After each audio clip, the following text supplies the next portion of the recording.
Walz for his opening statement. Thank you, Mr. Chairman, Ranking Member Lynch, and members of the committee. I'm proud to be here today as the governor of the great state of Minnesota. Wherever you go in this country, people tend to want the same basic things: safe neighborhoods, affordable household goods, meaningful work, good schools.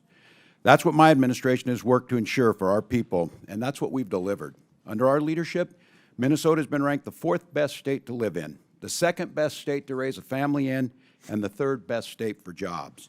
And when it comes to serious crime, Minnesota has hit its lowest level in over 3 decades, and we consistently have lower violent crime rates than the U.S. average. Now, we have a broken immigration system in this country. I think everyone in this room agrees with that. But nothing Minnesota has done to serve its own people stands in the way of the federal government managing border security and policies. While you've convened this hearing to explore the issue of so-called sanctuary states, Minnesota is not even a sanctuary state.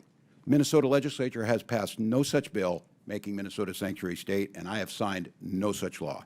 Minnesota cooperates with federal authorities in a number of ways. When there's a convicted felon in our prisons, we ask about their immigration status and share that information with the Department of Homeland Security. We also cooperate with Homeland Security requests when there's a judicial warrant and when due process has been afforded by our Constitution has been served. But enforcing immigration law is not the role of local and state governments.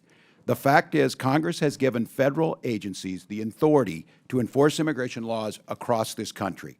That includes Minnesota, and I support them doing so. It's the federal government's job to secure the border.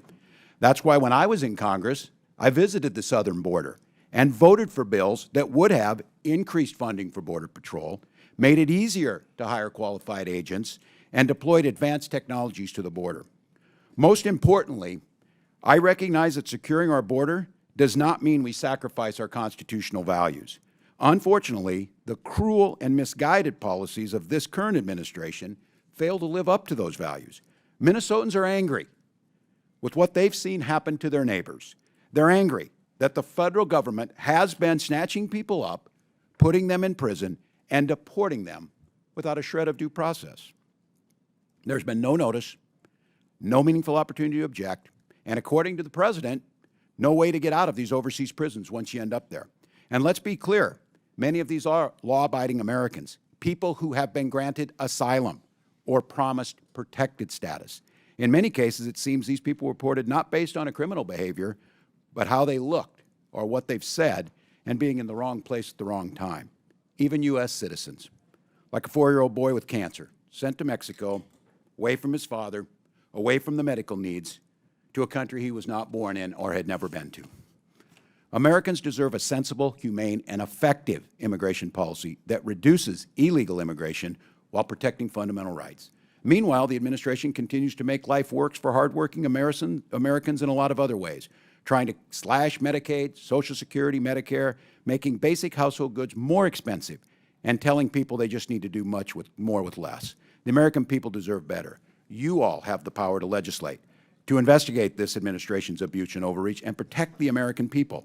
And I have to say I'm disappointed. At a crucial inflection point in our nation's history, Congress is choosing to spend its time trying to cast blames on states like Minnesota that have no hand in creating this crisis. While we may disagree on the best way to maintain border security and public safety, I know we should all be able to agree on a few principles: that everyone in America deserves due process, and that we live in a free country where people should not be locked up for exercising their basic constitutional rights. I hope you'll join me in enforcing accountability to those fundamental ideas, and I look forward to your questions. I yield back, Mr. Chairman.